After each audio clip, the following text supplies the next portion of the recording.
Alright, we got a weird one today. Yeah. Wait, let me lock my door. Okay. Alright, so yeah, this is the American Revolution. So we're gonna cut to the dramatic music. Okay, now. In the 1770s, 13 little colonies hugging the Atlantic coast. No cars, no Wi-Fi, no independence. But within a single decade, will challenge the most powerful empire on earth and win. This is the story of rebellion, revolution, and the birth of a new nation, the United States of America. Our story starts after the French and Indian War.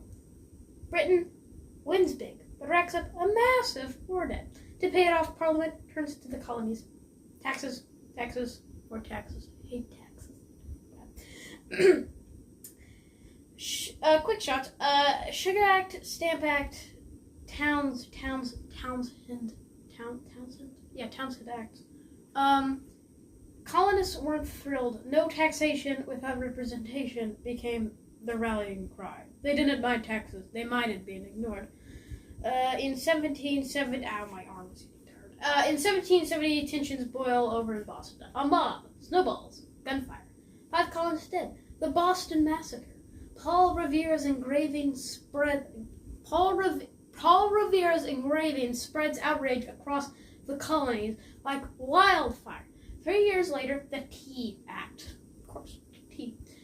Britain tries to bail out its struggling East India Company by letting it sell cheap with a catch. Another tax. Tax. Boston says nope. Cue the Boston Tea Party, December 16th, 1773, when rebels dressed as Mohawk Indians dumped 342 tests of tea into the by the way, if you want to defeat a British person, if you throw out some tea in front of them, they'll faint. They'll do because for British people, tea is about 75% of their bloodstream or something. Yeah. Britain hits back hard with the Coercive.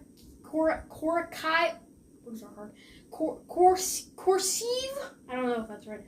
Acts closing Boston Harbor and revoking Massachusetts charter. The colonies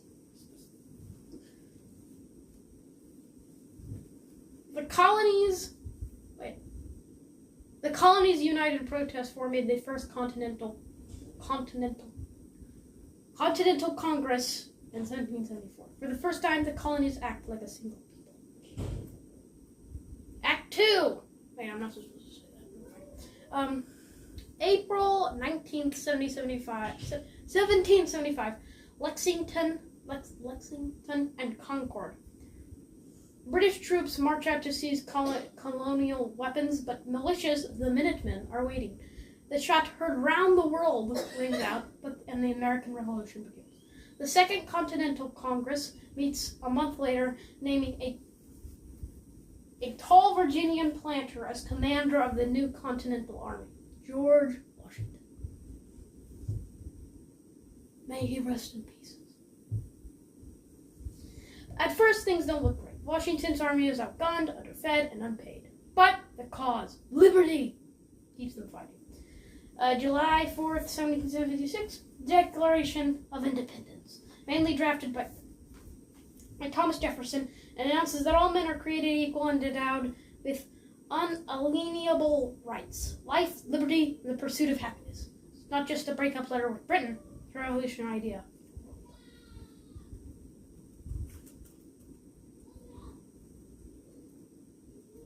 The war drags on. 1776, Washington retreats across New Jersey, but then, Christmas night, he crosses the icy Delaware River and surprises Hessian mercenaries at Trenton, a daring move that revives American moral.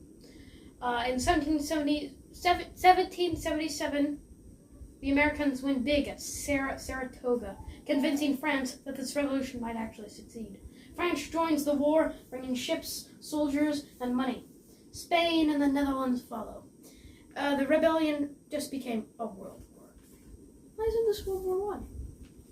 That doesn't make sense.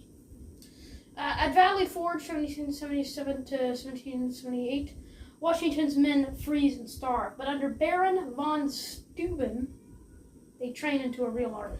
By 1780, the fighting shifts south. Charleston falls, but guerrilla fighters like Francis Marion, the Swamp Fox, keep the British bleeding. Yeah. I don't know what to think of all this. I mean, you know, I thought, my opinion, that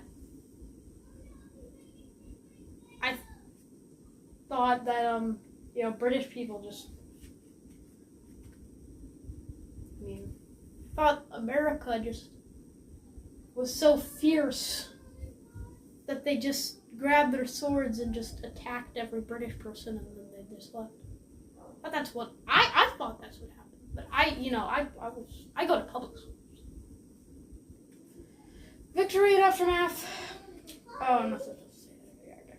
1781, the endgame. British General Cornwallis, it's about the most British thing I've ever heard, fortifies Yorktown, Virginia. Washington and French General Rochambeau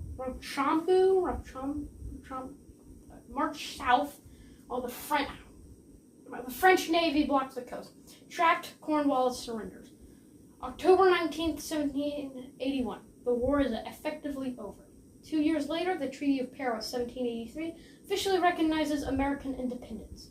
The United States now stretches from the Atlantic to the Mississippi River. But victory isn't the end, the beginning of a new question. How do you actually run a free country? You don't! Because America is 26th in freedom. So it's technically not a free country, but whatever. At first, the Articles of Confederation proved too weak. No taxes, no president, no central power. So in 1787, delegates meet in Philadelphia to write the U.S. Constitution, a stronger government with checks, balances, and a Bill of Rights to provide individual freedom.